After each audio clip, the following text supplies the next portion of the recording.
In this week's episode of Accelerate Slate, Katie and I will talk about some of the essentials of cycle prep and applications.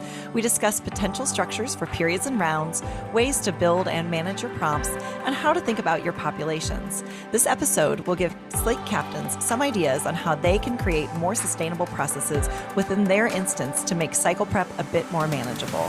Hello and welcome to Accelerate Slate, an enrollment-FUEL podcast. You are here today with Susanna Lehman-Mayo and Katie. All right. So we are going to talk today about cycle prep and what you should be thinking about and some ideas for how you can structure things so that it's going to be a little bit more sustainable. So Katie and I were just talking about period and round structures, and we know that we get lots of questions from people regarding what is the point of the period, what is the point of the round, because for many of our clients and partners, they are rolling admission. And I know at my previous school, we were still accepting students until about 2 weeks after the term started. Granted, it wasn't many, but there was definitely an overlap in our applications. So, Katie, what's kind of been your experience and your thoughts on that? I've only, as a full-time employee, worked for one school that was not, let's say, deadline flexible. I like that. Deadline flexible is a great way to put it.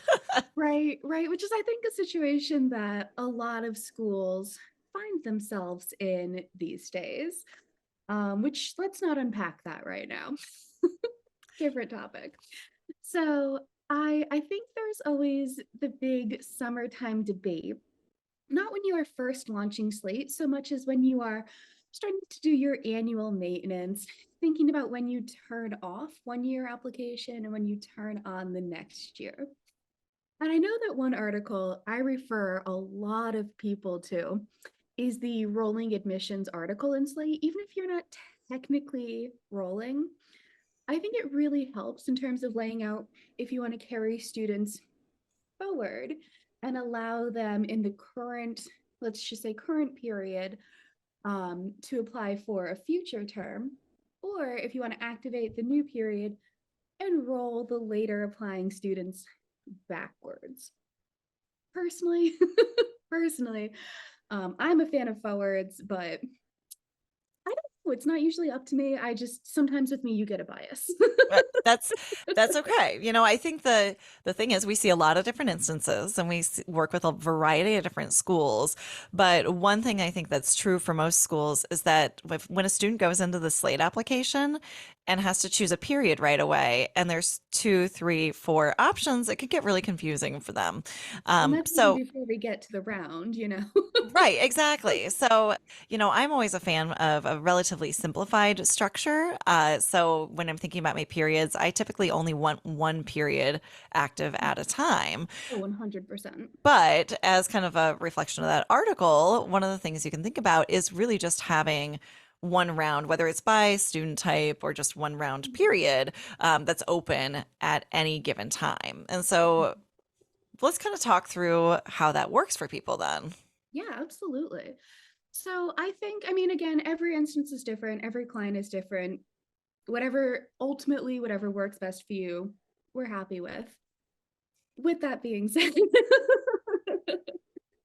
I know Susanna and I are both really big fans of, as we said, minimal periods, minimal rounds. The reason for that is something that we both ran into on the college side, which is that when a student is just getting started, we all there's a rise in stealth applications. They're just kind of coming in. If a student picks the wrong round, they have no way to change it, right? The student then has a couple options, which are, walk away from their application forever in embarrassment. Don't want that. And then they sit in awaiting submission, which has been purgatory in my experience. So yeah, nope, I'm with you. What about bins? Right. Well, I know, but awaiting submission is my least favorite application status, and applications just sit there sometimes. But I think to your point, Katie, a lot of that is because students have chosen the wrong round. Right. And they can't get out of it. So then they have to start another application or contact the office to get the round switched. And I've never really felt like a teenager loves to reach out to an admissions office and like first thing say like, "Hello, I've made a mistake." And I get where they're coming from. I think I would have felt that pressure too as a teenager. As an enrollment systems person, we know it takes 1 second to fix on our end, but it does take the student like raising their hand and saying like, "Admissions, I made a mistake, like hope this doesn't count against me." And that is hard. Yeah, nope, I would agree with you. I would agree with you. So I think that's kind of piece one is think about structuring your rounds and your periods in a way that they're simplified and that you only have the minimum number at any time active. So I think one of the other things that you have to think about is how do you structure that as part of your cycle prep. So when I look at my rounds, what I like to do is, I'm a big fan of just using pieces within the application to say, okay, this is a transfer student versus using a transfer round. Because with the number of students doing post secondary, or I'm an Ohioan, so college credit plus is a huge thing. A lot of students think they're a transfer student when they're really a first year student by the college's definition, right? So what you can do is have very simple rounds. So I typically like an undergraduate round, maybe a graduate round, or maybe just one round that rules them all. And you use logic within the application to, I know, um, use logic within the application to get the student the right pages, get them to answer the right questions, right? So then what I recommend doing is once you are finishing out your cycle, you pull a query of all the applications that are related to the term that you are expiring. Because that's a side note, I prefer to expire my terms versus inactivate. But once you're expiring that term, you go ahead and pull a query of all those applications. And then when you can change the output and change the period or change the round of the applications themselves. So that's a really simple way to clean it up at the end of the cycle to make sure that your records are where they need to go. And then you move them to what I would consider a historical round. So, if you're closing out 2023, you've got a 2023 historical round that you create just to move those applications into. The other benefit of that is when you're looking at like a spring application, you don't necessarily want to have a spring application round. That gets real messy, especially as you have students who, maybe decide they don't want to come for fall, but want to come for spring. And then we're opening a new application with this new round associated with it. And it just gets It gross. gets to be a lot, yeah. It does, and it's a lot for students to choose right out the bat or right out the door, right? Mhm. So by setting the structure up so that as you close out a term, you take these couple extra steps, it's going to make things easier for the student experience. For you all, it's a couple extra minor steps, but for the student side of things, it's going to keep their lives a little bit cleaner. Mhm. So this is a little bit of a different direction, but something I do want to note is something I have seen institutions use like in a very, very interesting way are going to be the direct round URLs. Yes. Big, big fan of a direct round URL. If you don't know what I'm talking about, you are probably missing out. Um, if you go into your database, you click into your rounds, each one of them has a unique GUID, like right at the top of them when you click in. If you take that and append your apply URL, it just takes you straight to that round. Eliminates the choice, eliminates the confusion. I love it. It also is like a weird fun thing. I use the word fun very loosely, and here we are. Weird fun thing. It also works with inactive rounds. So if it's something that you like a targeted application that you want only some students to have access to, be able to find, great news, you can send them directly to that round. So I have seen schools do things like essentially have a flow chart on their website of like, are you a graduate? Are you undergraduate? Have you taken college credits before? Are you like all of that stuff and like flow chart you through the process to the right direct round URL. I love it. I think it's cool. I think it's creative. It seems like it's a good experience for everybody. You'd have to keep up with then updating the round URLs, but nothing is perfect. I would agree. I would agree. Well, and I haven't experimented with it as much as I'd like, but I know there's also more options to play with creating and updating your application landing pages. So that's something else that you can explore as a way to make it easier for students to select the right Mhm. application round for them by using some qualifying questions or, putting some information out there that's going to help them figure out where they belong if your school is one that has various rounds based on all kinds of different factors, right? Because what you don't want to do is have the student fill out the entire thing and then hit a hard logic fail right at the end saying, oops, you don't qualify to submit this. No one likes that. No, I know it's a shocker, but no, they don't. They don't. So, I think there's a lot of cool options that you can do with it.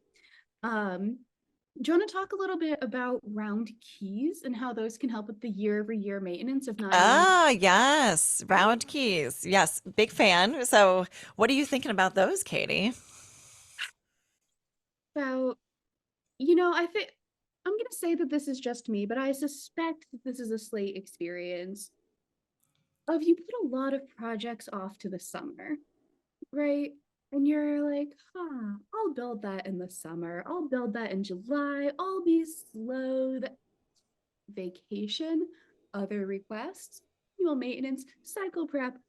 All of a sudden, it is somehow September and you have not gotten to your fun project build list, right? Just me? Um, I think we've all been there before, and it's such a so sad day when you're like, "Oh my gosh, where did the summer go? I didn't get through half my to-do list." I didn't do my slate builds. Hawaii was great, but Right, right. it's tough. It's tough.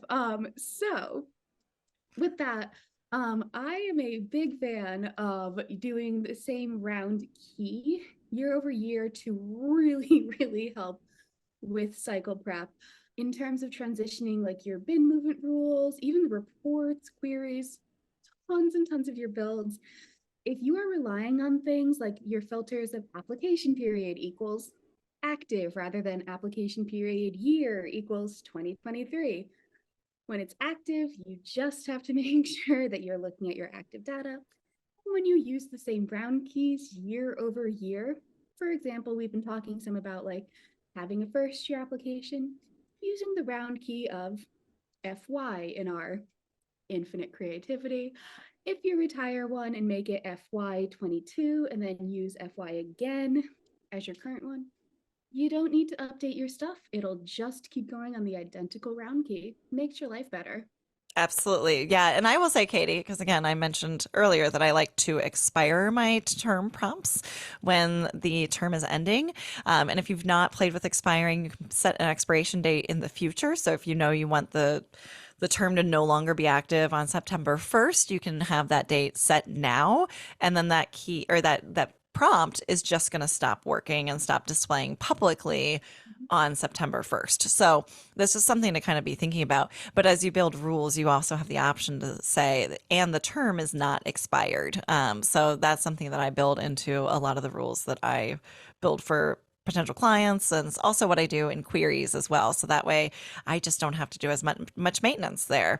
But there's other ways to get there too, such as Well, I'm going to pause you for one populations. second. Oh, sorry. I am going to pause you before we change to populations. Okay, okay. Because when you're talking about activating and inactivating your start term prompts, we've been talking about applications, but that's going to work for your inquiry forms connected to the same prompt list too. So if you're one of the schools that builds out your start terms like 20, 30 years in advance, and the kids aren't born yet, and you don't want to have to do things like, not connect to your system prompts, you have to manually edit it in a million different places. Activating and inactivating prompts, huge. I'm Yep. good for populations now. Well, and actually, sorry. Now we're going to keep talking about prompts because See, that's just so much to think about. But Katie's talking about the activating versus inactivating. You can also, in addition to expiring prompts, you could set them to be active on a certain date. I think And that's what I meant to say. okay, okay. So yeah, so you can set the, and I'm blanking on what the term is. But you'll see it in Slate. Sorry, now we're gonna have to go I'm gonna do check. something bold and click into Slate. Yeah, I guess we're gonna cut out part of that conversation where we're like, what's that term? If you look on the prompts, it is the effective date slash time and the expiration date slash time. Perfect. Yes. Well, the other mistake I commonly see, so I'm just going to put this out there, is when people have overridden the prompts on a form. It's one of my least favorite things to see, and here's why.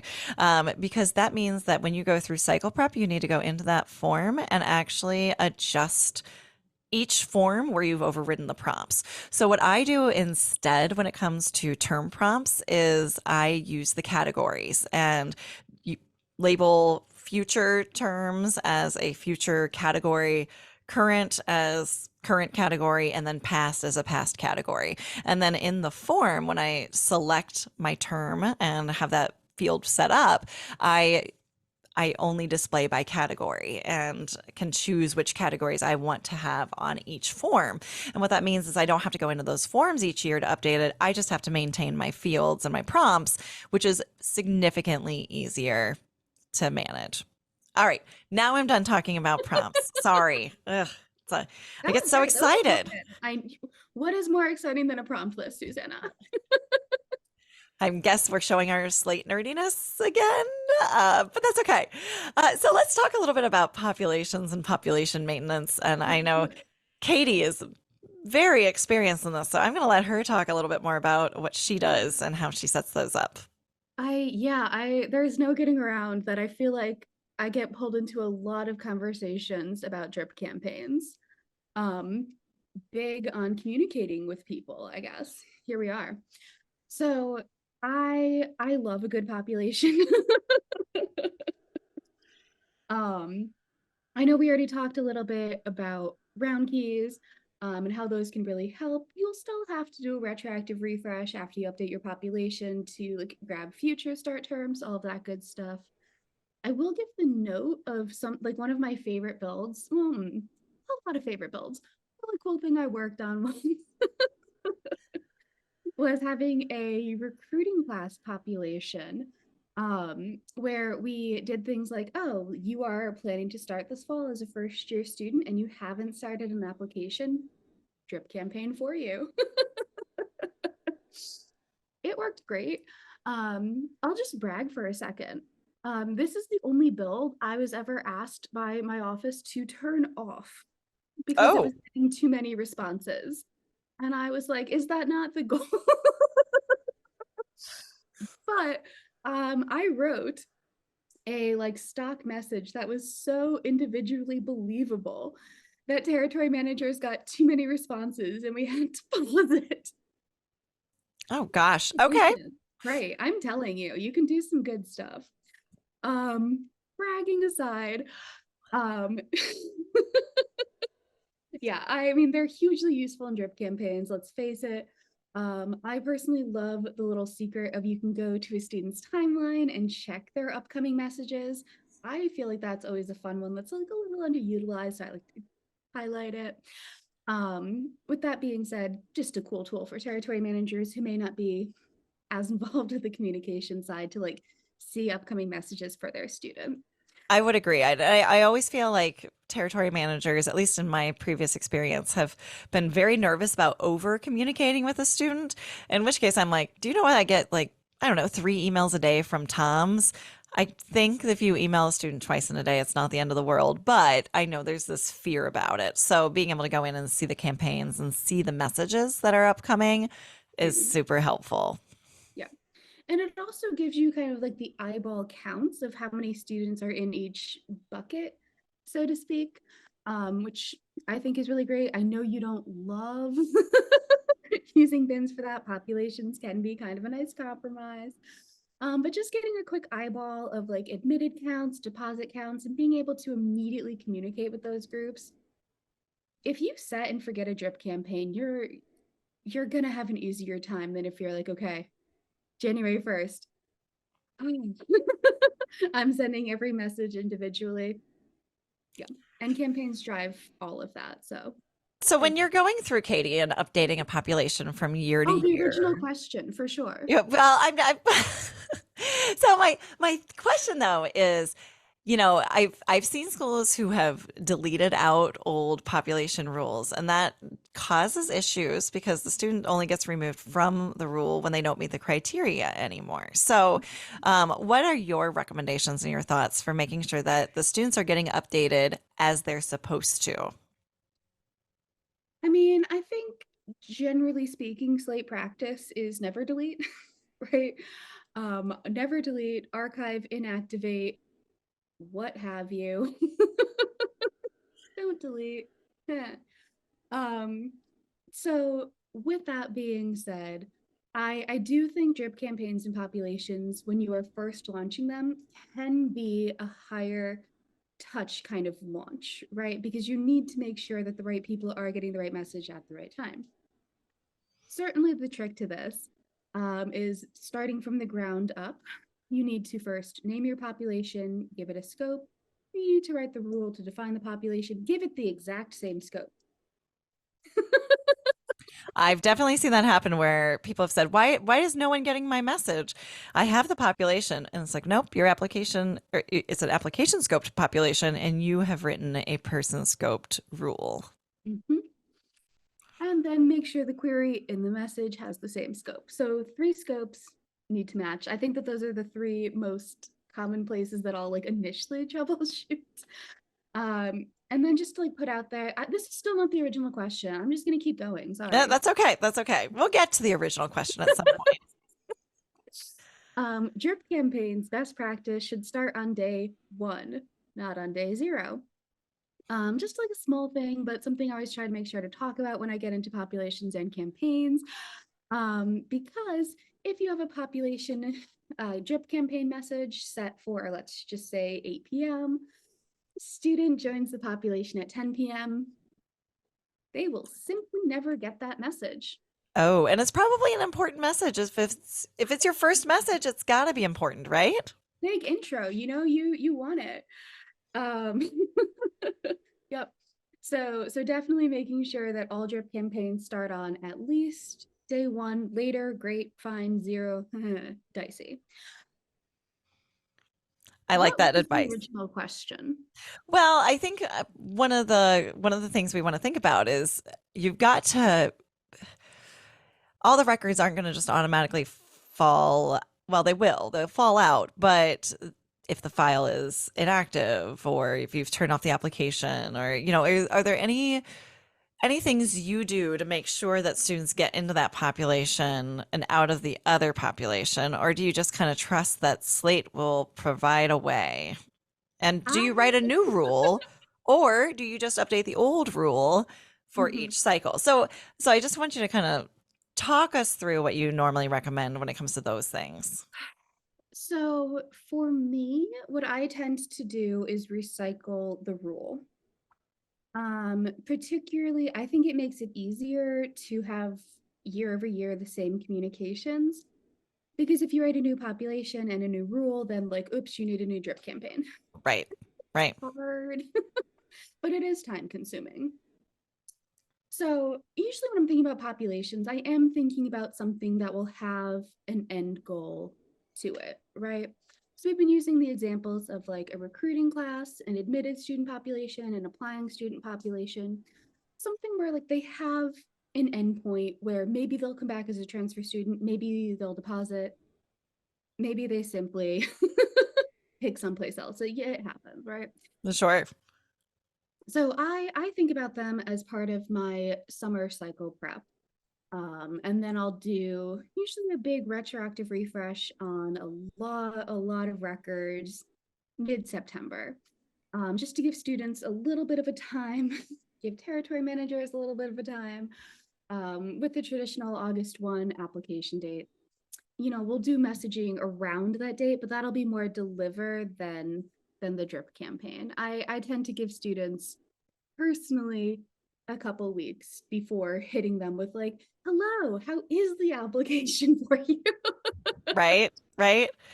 So I find that to be easier personally. I never build from scratch if I don't have to.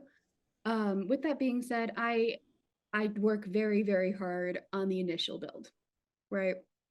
If that's going well, I'm going to rely on it. I think if you build the population rule and then have rules to kind of reinforce it in the deliver message query, I actually found that that gets dicey. Yeah, I, yeah. mm-hmm, mm-hmm. So I try very, very hard myself, and I encourage others to build the rule really, really well, which is so easy to say, right? Like, oh, did you try just like building it well? Yeah, well, and I think one of the challenges people are running across now, especially if they have an older instance, is do they go ahead and rewrite all these rules for configurable joins as their Oh, base? hard And yes. yeah, the answer is yes, but it's also finding the time that's going to work to do that, because you don't want all these people moving into your new population or starting over again when it's just because you've built a new rule in configurable joins. So, kind of to Sure. your point of doing the retroactive refresh in September, you can spend your summer building those new rules in configurable joins, and then you can do the retroactive refresh. Wow, I can't talk today, in September. And to the point of doing a giant retroactive refresh, choose your time wisely. That would be my Great biggest start of a hint. project. Yeah, you don't want to do it at 8 a.m. on Monday morning. I would say I typically would set myself up to do it on like a Saturday morning or on a weekend. If you've got your query pre-built, you could literally do it from an iPad, a phone, whatever. You don't have to log on to do the retroactive refresh, but you want to make sure that it's set to fire and the rules can do the running while you don't have a bunch of people working in Slate. So just It's one something of to those think about. things we all learn the hard way, but Yeah, but just take our advice and try not to do it on Monday morning at 8 a.m. That's just going to be the advice I have for today. But the other thing you might want to think about is if you've done other updates to your rules, you could do a check on your rules maybe midway through that to make sure that there's not something slowing things down.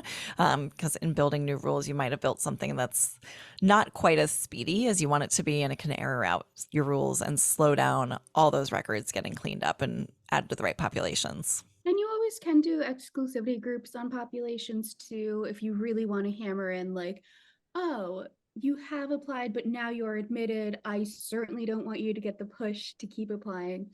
You can always have an exclusivity group on that to really hammer in that your students will flow through the funnel, rather than kind of bottleneck and risk being in two streams at once. That's really going to be the best way to avoid that. That's very true. So, Katie, this is a pause moment. We've been on for like 20 minutes. Do we want to talk about anything else? Do we want to talk about bins, or do we feel like we've covered enough I without? feel like without even touching the topics of bins, we've done a lot. I would agree. So I think we've got enough content for today for this podcast, and we can talk more about or not about student success, about cycle prep in a future podcast too. So um, maybe we'll just say like Woo. this is our cycle prep one for today, and then we'll do a follow-up cycle prep in Yep. a couple weeks. I think that sounds good. Okay. All right. So unpause. All right. So we've talked about a lot of things to think about when you're doing your cycle prep today. We're going to come back on this topic in a couple of weeks just because we know that there's so many questions that are out there. Other things to cover. Right. Yeah. There's plenty related to cycle prep. And we all know that summer is the slate captain's time to shine or to get things done or to take vacation, whichever one they need to do. But we'll come back to this topic soon. But today, thank you for listening. And again, this is Susanna Lehman Mayo Katie Jordan. and we appreciate you being here today. So have a good one and we'll talk soon.